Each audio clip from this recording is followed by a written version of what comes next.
Bienvenidos a mi podcast, Conversando de Todo con el Dr. José Manuel Rizo. Hoy vamos a hablar de un tema muy especial, el yoga.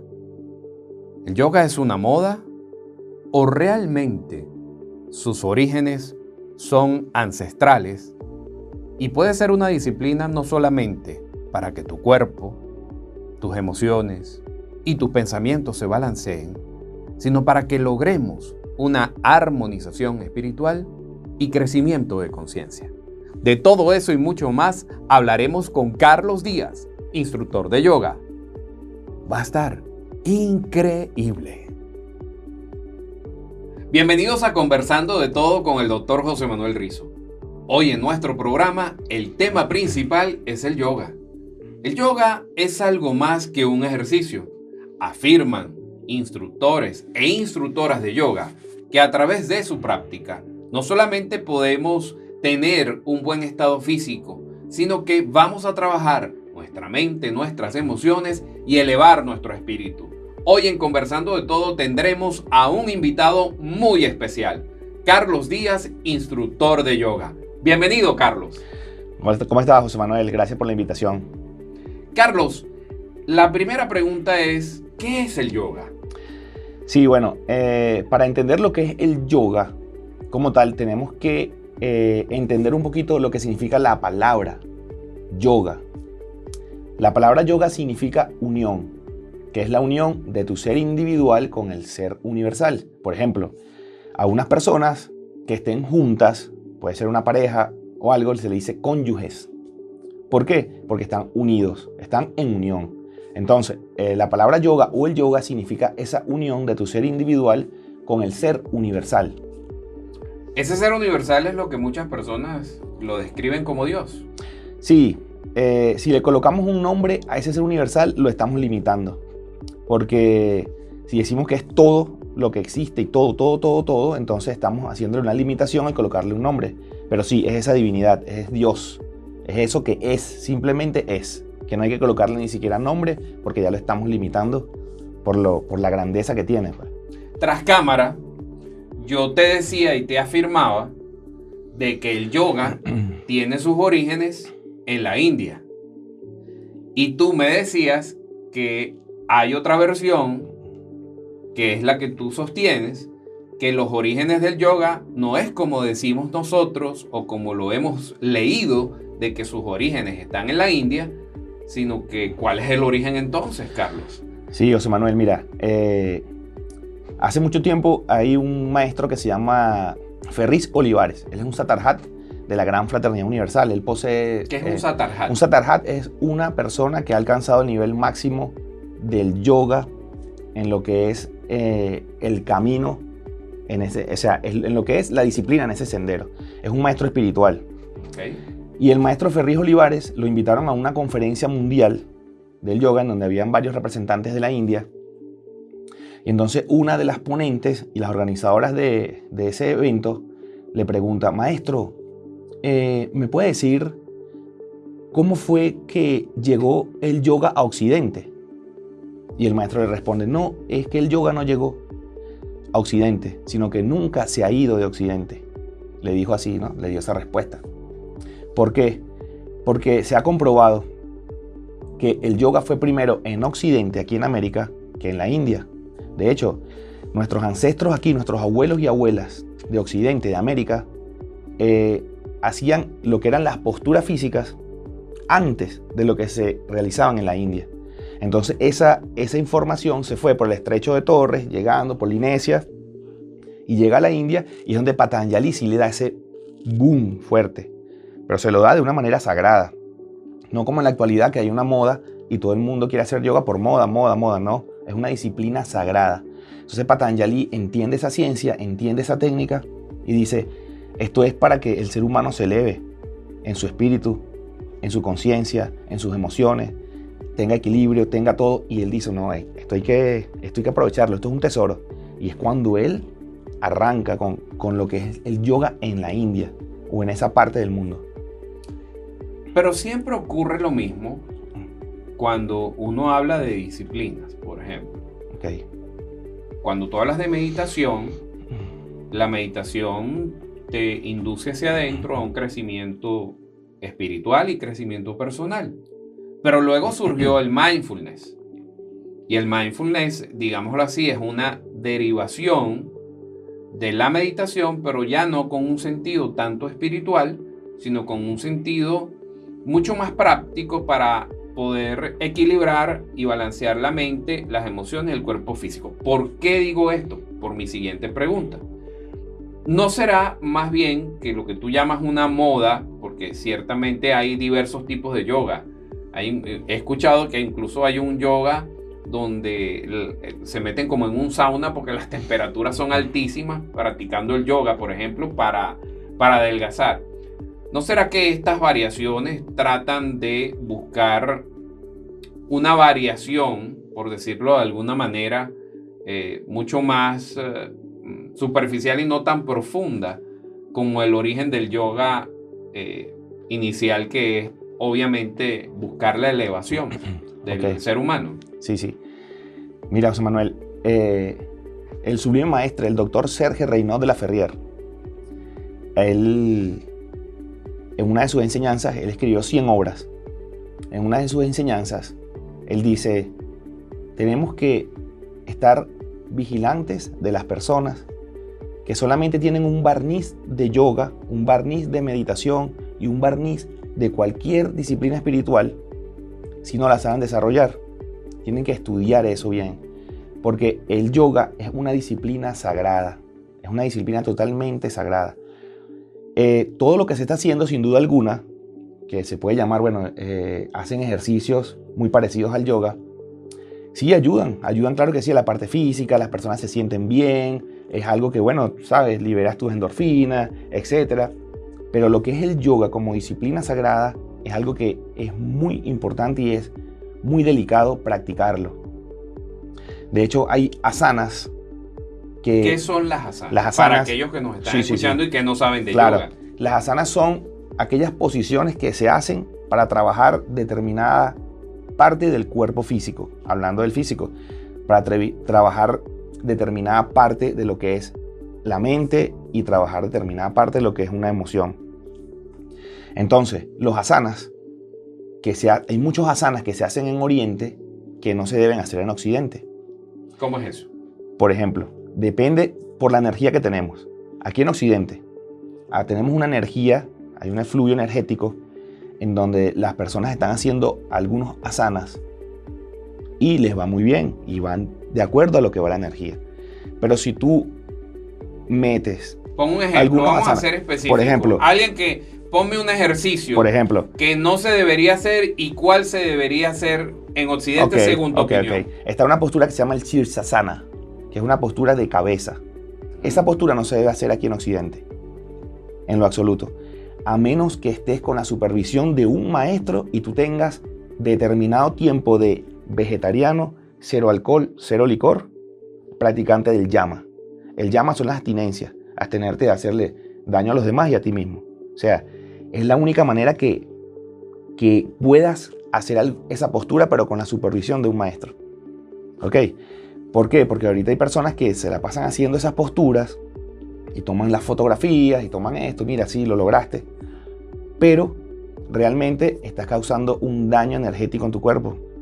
Tienes que tener mucho cuidado con eso. ¿Y cuál es el daño energético que les pudiera causar? Problemas en la psiquis, a la larga, problemas en las emociones, de control emocional, depresiones, a la larga empieza. Y oye, ¿pero qué pasó?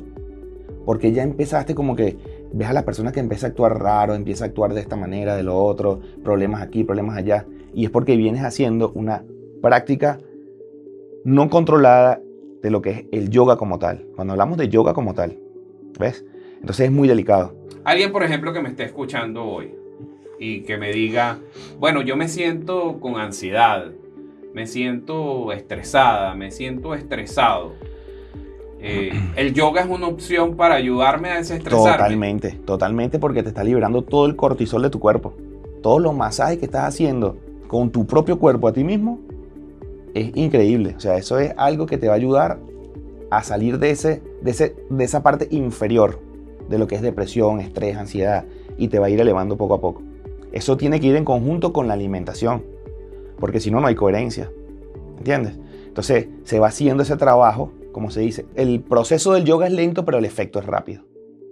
¿Ves? Porque las personas desde la primera clase ya empiezan a sentir como esa tranquilidad, como, wow, me sentí relajado, me sentí tranquilo.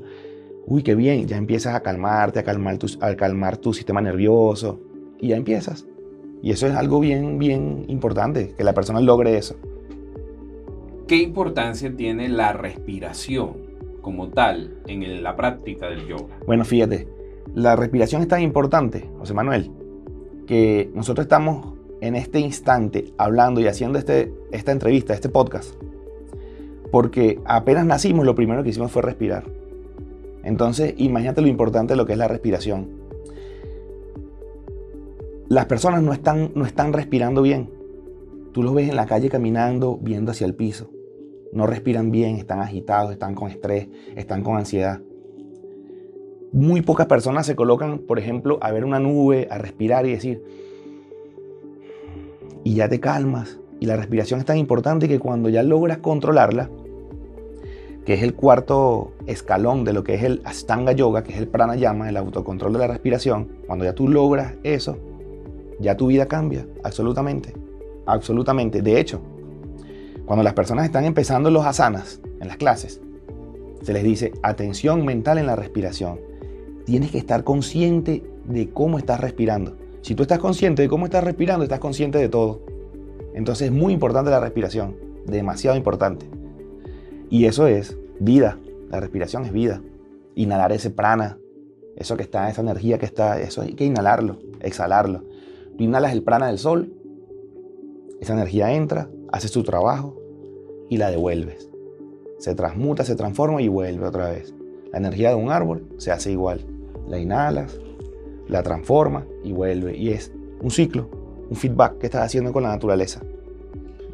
Ahora, yo me imagino que como en todas las cosas, hay diferentes tipos de yoga.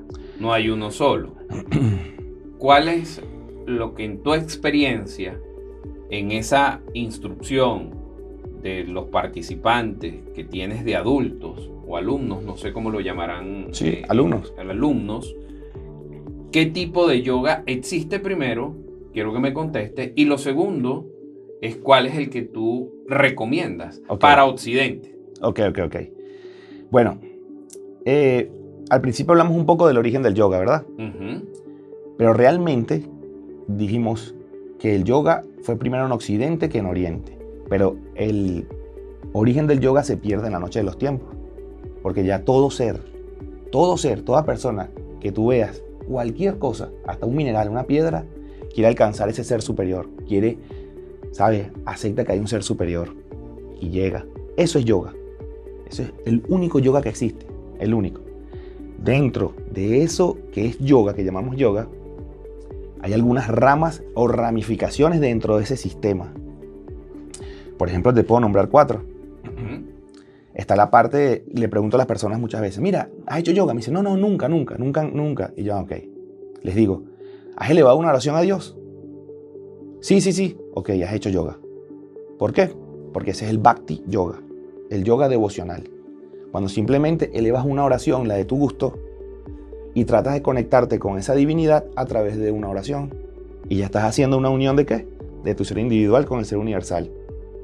Entonces, ¿has leído algún libro importante que de verdad haga que te crezca la mente, que alimentes tu mente, tus pensamientos? Sí. Has hecho yoga. Es el Jnani Yoga. Es el yoga del conocimiento.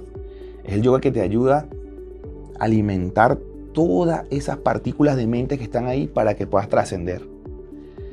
Entonces les digo, ¿has ayudado a alguien impersonalmente? ¿Has hecho alguna ayuda a tus hijos, a tu familia, a un amigo, a un compañero? Sí. Bueno, entonces has hecho Karma Yoga, que es el yoga del servicio impersonal. Entonces, está la parte de lo que son los asanas, las posturas, ¿sabes? Que la gente cree que solo eso es yoga, y por eso es que al principio estábamos hablando de eso. Y se olvidan de lo demás. No. Esa es la parte del Hatha Yoga, que es muy importante, la parte física. Hatha. Ha significa el sol. Ita significa la luna. Hatha, el sol activo, luna pasiva. Hatha Yoga, la unión de tu parte activa con la parte pasiva. ¿Qué es lo que haces en una clase de 1 hora y media o 2 horas. Entonces, ¿cuántas horas al día deberíamos estar en yoga? 24 horas del día deberíamos estar en yoga. No solamente 1 hora y media de clase. Claro, porque es como vivir en una faceta en unión con la energía del universo. Totalmente consciente. Y es que de hecho, José Manuel, como lo mencionaste hace un momento sobre la respiración, al tú estar consciente de tu respiración, ya estás consciente de la divinidad. Porque es la respiración, es la vida. Al estar consciente de lo que estás respirando, de cómo lo estás haciendo y que estás respirando, ya estás consciente de la divinidad. Ya estás consciente. Ya hay nada. Cuando te alejas de tu respiración, ya empieza la inconsciencia. Así como que empieza, oye, me caí, me pasó esto, pensé lo otro, la ansiedad. No, concéntrate en tu respiración para que veas.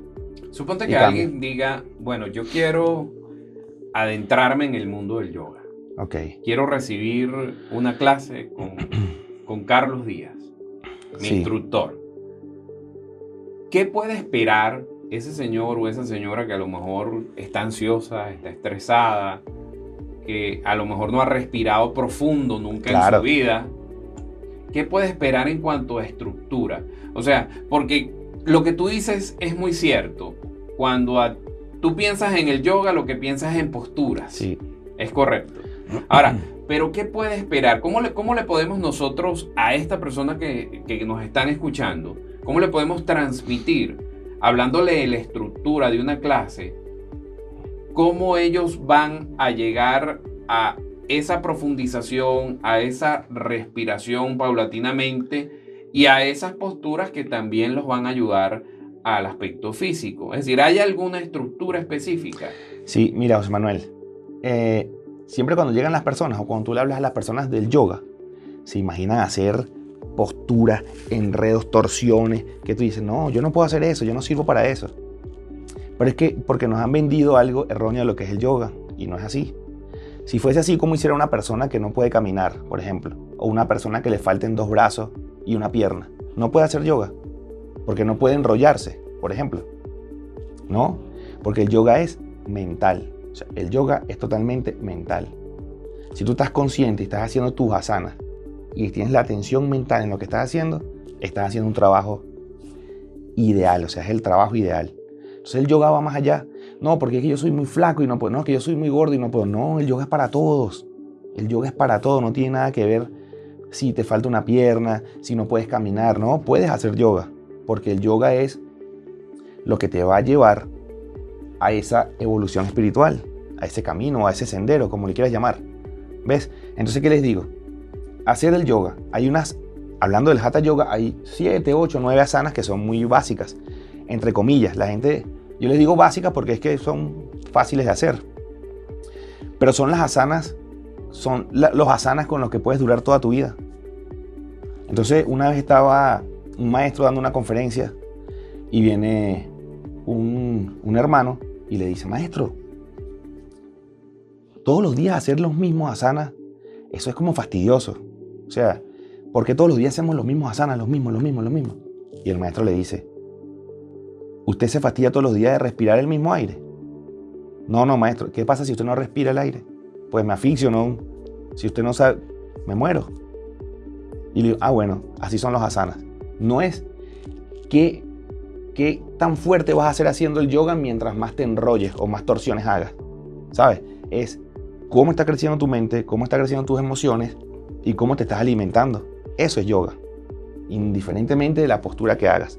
Puedes estar en tu casa sentado, viendo un árbol. Ya estás haciendo yoga, porque estás conectándote con ese árbol. ¿Alguien te pudiera decir que eso es meditación? Sí, claro, porque la meditación es el 6º escalón de la Ashtanga Yoga, que se llama Dharana, de hecho. Pero para hacer una buena meditación, tienes que tener una buena práctica del yama, el niyama, asanas, pranayama, pratyahara, y llegas al dharana. Entonces muchos quieren es dharana de una vez meditar. Voy a meditar. Un momentico. Dijiste un poco el nombre que la gente se va a perder allí. Lo voy a explicar. Entonces explica cada uno de esos, nombres. El yama y el niyama son conductas de vida. Las abstinencias, hacerle mal a los demás, incluyendo animales, etcétera, todo eso. Las asanas o los asanas son todas las posturas físicas. físicas y va más allá todavía, las posturas que estás tomando ante las situaciones. Eso es asanas. Luego viene el pranayama, que es autocontrol de la respiración. Ya empiezas a ser consciente de lo que es la respiración. Pero no es que uno va más abajo del otro, sino que todos tienen que ir paralelos, todos van unidos. Tienes que ir trabajando todo. Luego del pranayama viene el dharana, el pratyahara, que es el control de tus sentidos. Muchos libros dicen aniquilación de tus sentidos, y no puedes aniquilar tus sentidos. Es simplemente controlarlo, sutilizar tus sentidos. Bueno, aquí están. Estoy consciente de todo lo que me está rodeando, mis sentidos. Después de eso viene el dharana, que es la meditación. Ahora sí, pues, estoy capacitado para comenzar a aprender a meditar. Porque muchos dicen, no, yo medité. Ok, meditaste. Pero, ¿cómo meditaste? ¿Con qué? ¿Cómo controlaste tu pensamiento? ¿Qué hiciste? Tienes que aprender a meditar. Después de eso viene el dhyana, que es la concentración. Después que logras una meditación, ya empieza una concentración. Y después de la concentración, de ese dhyana, viene el samadhi, que es la liberación. Entonces, hay dos tipos de samadhi. Está el samadhi, que es cuando la persona en una meditación puede llegar a tener un contacto muy hermoso con esa divinidad y se llena te llena de tanta divinidad dentro que y de repente otra vez vuelve. Eso es un samadhi. Pero está el mahasamadhi, que es cuando las personas, el alma ya se entregan. Por eso los grandes maestros se entregan voluntariamente y se van con un mahasamadhi y se pueden ir y se despiden. Nos vemos en la próxima reencarnación, a ver si nos toca, si no, no. Y se despiden y se van y hacen su samadhi. Bueno, ahí ya nos estamos metiendo en otro tema, ¿no? Sí, ya es otra cosa más fuerte. Que es el tema de pasar a otro plano. Sí, ya es otra cosa, otro podcast. De pasar a otro plano. Y hay mucha gente que tiene diversas opiniones y otras que le tienen mucho temor a ese, claro, a ese paso. Sí. De alguna manera, porque hay múltiples interpretaciones y todo claro, va a depender de cada quien, ¿no? Y se puede hablar de la muerte también. Claro. Y cómo enseñar a las personas que la muerte es algo hermoso. Claro, pero no eso es el tema después. para otro podcast. Claro. Realmente. Claro. Ahora, no me contestaste de la estructura de la clase y quiero que quede claro. ¿Cómo es la estructura de una clase de yoga? Perfecto, mira. Se comienza con un estiramiento, un calentamiento, un acondicionamiento neuromuscular. Luego del acondicionamiento neuromuscular, tú haces un poquitico de lo que es la parte de calentamiento, lo que es el ejercicio, trotes estáticos, movimientos, ¿sabes? Que la persona vaya agarrando ese calor. Luego hacemos la gimnasia psicofísica. La gimnasia psicofísica la implantó el sublime maestro, el doctor Serge Reynaud de la Ferrier. Es una gimnasia psicofísica, fíjate, psicofísica, en donde la mayoría de sus ejercicios son únicamente por la nariz, en donde se va activando todo lo que es el Ida y el Pingala. La Ida y la Pingala se va activando para ir calentando todo ese sistema nervioso. ¿Qué es la Ida y la Pingala? La Ida y la Pingala son dos canales energéticos. Empiezan por las fosas nasales, llegan al perineo, la otra también, y entonces hacen un movimiento serpentino. Y en nuestro cuerpo tenemos un tubito, imagínate un tubito así cilíndrico, que atraviesa de la fontanela y atraviesa los 7 centros nervofluídicos, que son los 7 chakras. Él los atraviesa. ¿Qué pasa? Con la respiración, el movimiento en serpiente, vas activando ese chuchumna, que se llama, y lo vas activando y lo vas liberando. Vas liberando esa energía. Siempre le doy el ejemplo a los alumnos. Imagínate que hay una manguera de jardín en un patio y la manguera tiene tiempo que no se utiliza y está llena de piedritas, de gramitas, de cosas, ¿no? Cuando tú abres, si tú abres el chorro a full, la llave a full, y eso está obstruido, ¿qué sucede? Se revienta esa manguera, se puede reventar y le salen huequitos, que es lo que estábamos hablando anteriormente de la práctica indebida de lo que puede ser el yoga, de lo que puede ser la práctica indebida del yoga. En cambio, si tú abres poquitico y vas sacudiendo eso, le vas dando golpecitos, lo vas moviendo, va saliendo la basurita, esa energía que no es, hasta que liberas tu chuchumna, tu canal energético. Y ahí empieza. Por eso la gimnasia psicofísica te va ayudando a ir a limpiar, a conectarte. Después de la gimnasia psicofísica, se hace una relajación para calmar todo lo que son las palpitaciones, los latidos del corazón. Las calmas y después haces lo que son los asanas. Después de los asanas, depende de la persona que pueda hacer alguna. Hay unas personas que no pueden hacer alguna, se les va diciendo cuál. Después de eso, se hace un Nani Yoga, que al final son 5 minutos de hablar algo acerca de lo que estamos, del egregor en donde estamos, de esa energía, de elevación. Y es así dura 1 hora y media de clase, es tranquila. Todo el mundo puede hacerlo, todo el mundo. Ahora, si yo quisiera practicar yoga, por ejemplo, Ok. alguien que nos está escuchando diría, bueno, yo también quisiera hacerlo. ¿La clase de yoga tiene que ser presencial o esa clase de yoga también se puede recibir en forma virtual? Porque estamos en un momento tecnológico distinto. Sí. Y acabamos de salir de una pandemia donde muchas de las instrucciones, de los cursos, de los entrenamientos se da vía online. Ok. ¿Crees que es posible practicar el yoga a distancia, en forma virtual y enseñarlo? Bueno, José Manuel, lo que es la práctica del yoga, del Hatha Yoga como tal, tiene que ser totalmente presencial, porque es una enseñanza milenaria, sagrada, que se transmite de maestro a discípulo. Y la idea es que esté el contacto del instructor con el alumno, porque hay un emisor y un receptor. Por eso es que un instructor de yoga tiene que ser vegetariano, cero licor, cero cigarrillos, porque él está emitiendo una energía. Y si el instructor de yoga no es practicante de ese yama, que es el primer escaloncito del yoga, no le llames yoga. No puedes, porque estás causando un daño a las personas. Entonces tiene que ser totalmente presencial. Pero alguien te pudiera decir, Carlos, bueno, yo soy pescado vegetariano, por ejemplo. Entonces no me vas a imponer a que yo sea vegetariano para poder practicar el yoga. Claro, no. Porque te pudieran decir entonces las personas que nos escuchan que tú eres dogmático. Claro. Si no eres vegetariano, entonces no puedes no puedes practicar yoga. Claro. Y entonces, ¿cómo acercas a la gente para que eleve su espíritu? Porque al final, ¿dónde queda el libre albedrío? Claro. Bueno, sí. Porque yo siempre le digo a las personas, todo ser humano tiene un proceso de evolución. Claro. Y a lo mejor un ser humano puede seguir comiendo proteínas y puede tener un proceso de elevación de conciencia. Claro. Yo no creo que sea incompatible una cosa con la otra. Ya será el mismo ser humano si practica o mientras hace la práctica de yoga, pienso yo, a medida que él crezca su conciencia, a lo mejor le van a cambiar sus gustos y a lo mejor su mismo cuerpo energéticamente le va a pedir que suprima algunas cosas porque ya energéticamente su energía cambia. Sí. Pregunto. Bueno, si te fijas... Estoy haciendo la pregunta. Sí, claro. ¿Okay? Si te fijas lo que yo hablé hace ratico, yo nunca dije que los alumnos tienen que ser vegetarianos. Es lo que entendí allí. Yo dije el instructor.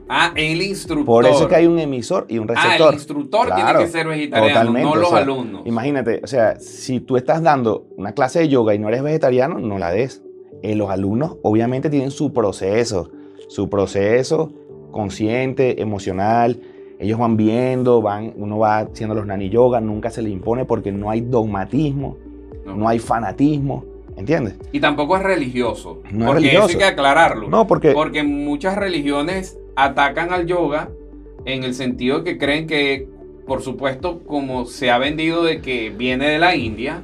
Claro. Y tiene unas raíces sánscritas de la India. Digo que se ha vendido por tu posición que dices que viene de los ancestros de Occidente. Primero fue en Occidente, exacto. Pero realmente se pierde en la noche de los tiempos. Claro, pero entonces esa cercanía al hinduismo de alguna manera ha generado resistencia en creencias religiosas. Creo que es oportuno que aclares si es o tiene alguna relación con religión o no el yoga. Claro.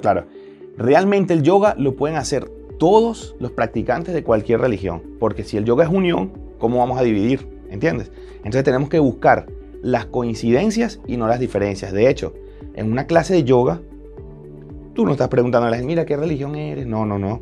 Somos seres humanos y listo. Estamos haciendo una disciplina que nos ayuda a todos. indiferentemente. Nada que ver con una religión de que mira, tú sí puedes, yo no. No, nada de eso. O sea, todo el mundo puede hacer su clase de yoga tranquilamente. A ver si yo entendí bien. Como niño de 5 años, así como usted me está escuchando, vamos a ver si nosotros entendimos bien al instructor de yoga. El yoga nos une con la energía del universo. Sí. ¿Estás de acuerdo con eso? Sí. Ok. Los alumnos no tenemos que ser vegetarianos. No, o sea, empiezas tu práctica. Porque yo no soy vegetariano. Claro. Ya me estaban descartando ahí para hacer yoga. No. ¿Okay? Nada. Ok. Tercero, hay posiciones que no deberían hacerse de acuerdo a la energía que manejamos dependiendo del país donde tú estés. Exactamente. O sea, es diferente si yo vivo en el continente europeo a si vivo en el continente americano o no sé, o si vivo en los Estados Unidos. Sí, hay posturas que no se deben hacer. Hay posturas que no se deben hacer de acuerdo a un manejo energético, a menos que tengas un instructor o un maestro de yoga que te ayude. Perfecto. ¿Es correcto? Listo. ¿Te sigo? Ok. Lo otro es que el yoga es como una forma en que vivamos nuestra vida. Totalmente. Porque no es solamente las posturas, sino es como nosotros nos relacionemos con los demás. Exacto. ¿Cierto? Muy bien. Excelente. Seguimos bien el sí, resumen. Sí. Ok. Ahora, ¿cómo cambiaría una mujer y un hombre, esos adultos que están en el día a día cuidando a sus muchachos, yendo al trabajo, o son profesionales jóvenes que andan en este mundo acelerado, y entonces le estamos pidiendo que respiren, que se relajen para que sean sanos? Es decir, ¿cómo le llega al corazón Carlos Díaz, instructor de yoga, a ellos? Ok. Bueno, les digo lo siguiente. Lo más importante es la vida. Y si tú eres una persona que estás trabajando y no te detienes a pensar, a respirar o algo, simplemente vas a ir muriendo lentamente, como decía Lavoisier. El hombre no muere, sino que se mata. Lentamente. Entonces, si tú quieres emprender una familia, tener hijos, o quieres estar bien con tus padres, disfrutar a tus padres, o si eres padre, disfrutar a tus hijos, empieza a respirar. Empieza a respirar. ¿Para qué? Porque nada va a cambiar. Por más que tú estés acelerado, todo va a ser como tiene que ser. Todo va a agarrar el ritmo. Y de acuerdo a tu vibración, es todo lo que va a pasarte. Entonces, mantén tu vibración en calma, mantén tu vibración en paz para que todo sea y te vibre todo tranquilamente en tu vida y fluya como debe fluir. Pero es así, hay que calmarse para no recalentar el automóvil.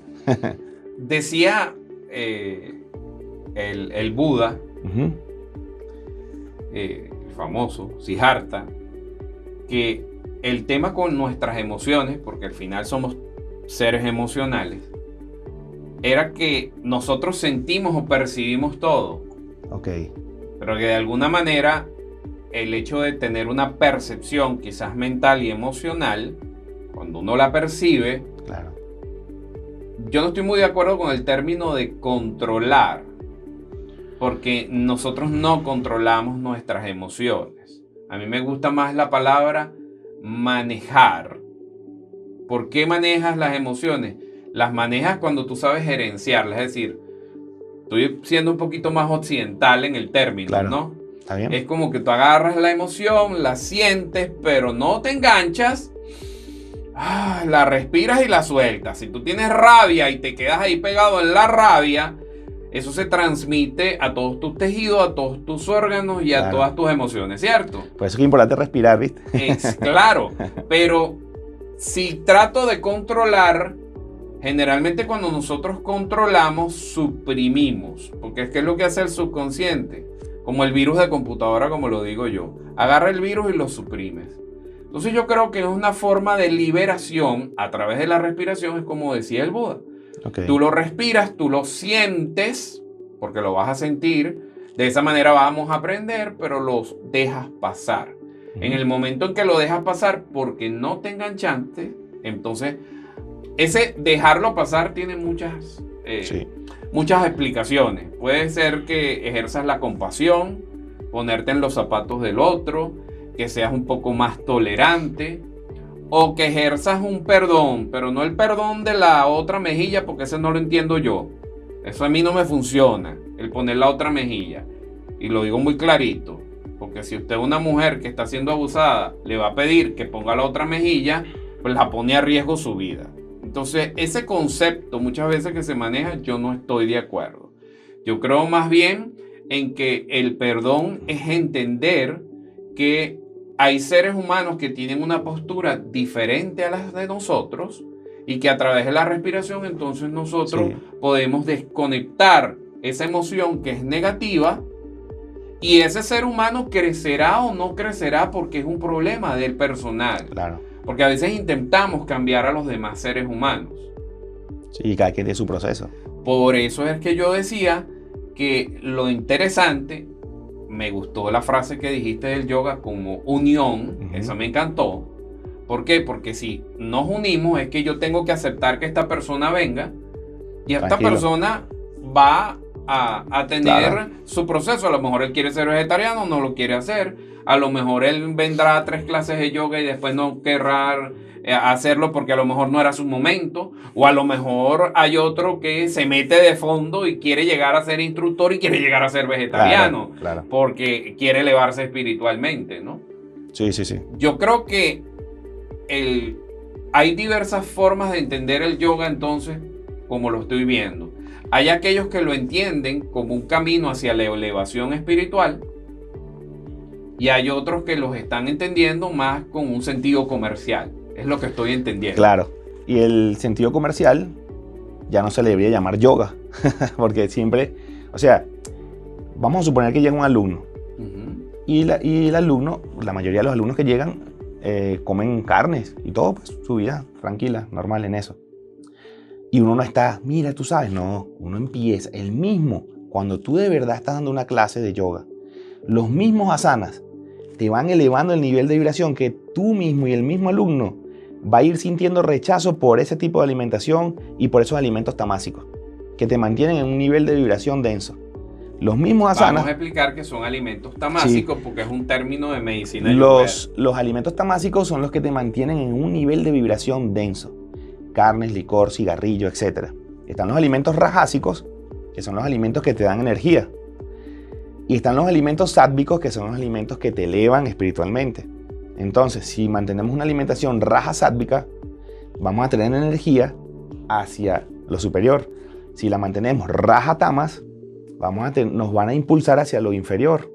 Entonces, la idea es que tengamos una alimentación raja sátvica y que más adelante, cuando ya tengamos esos grandes niveles, pues en algún momento de la vida, solamente la alimentación sátvica.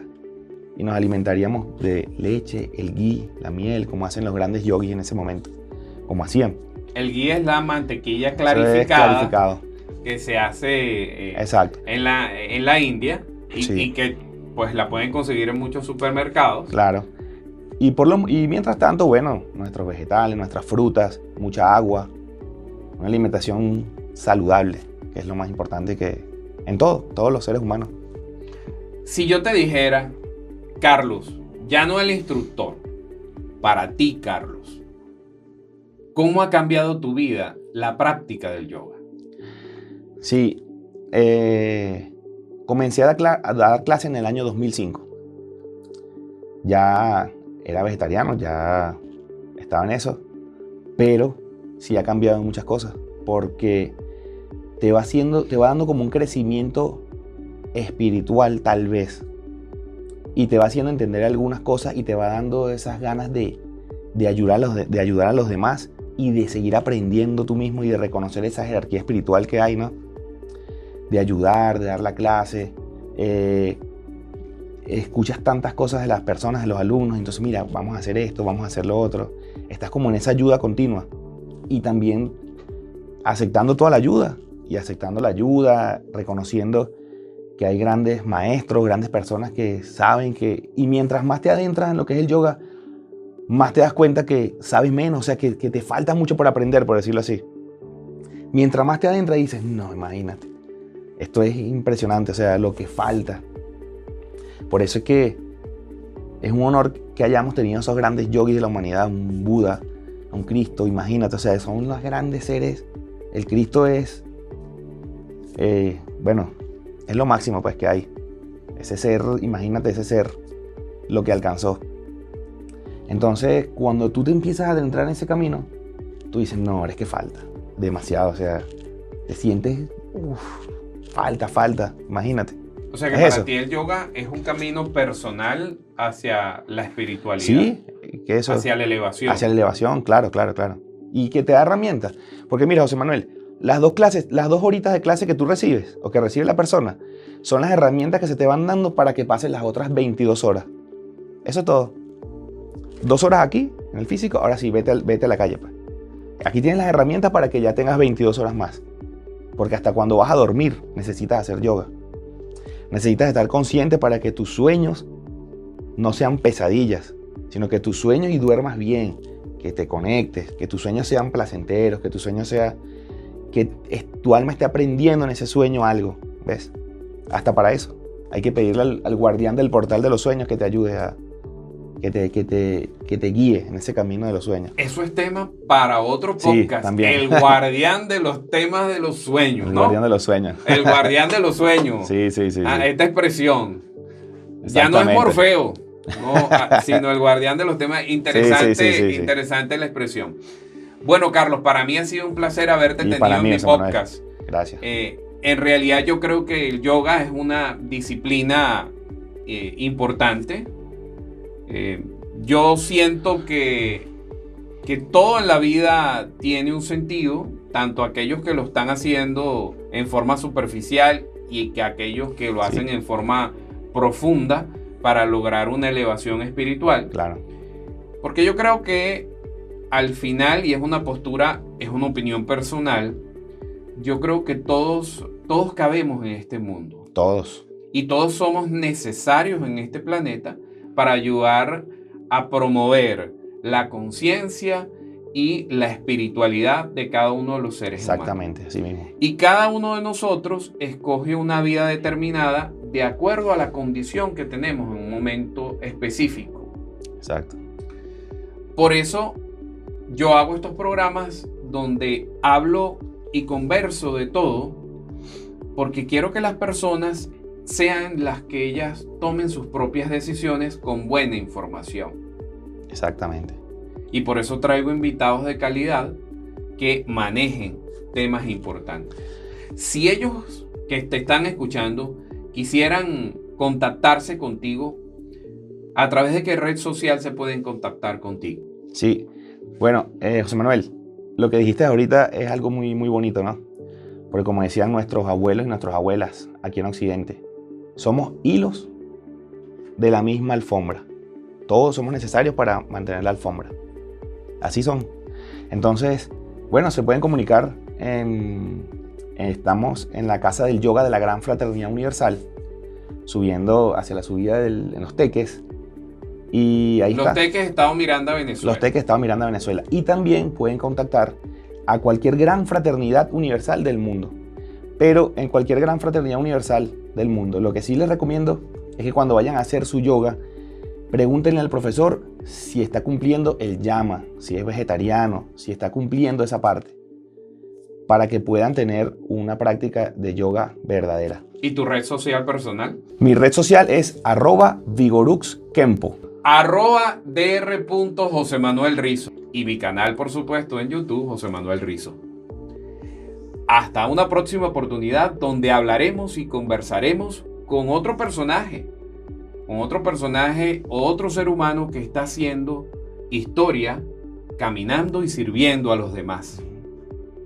En Conversando de Todo, los invitamos a un próximo episodio donde hablaremos también de espiritualidad, ¿por qué no? Donde hablaremos de cosas banales, donde conoceremos gente de negocio, donde hablaremos también de muchísimas cosas más que a usted le puede interesar. Y siempre se los digo con mucho cariño. Un gran abrazo desde mi corazón a tu corazón.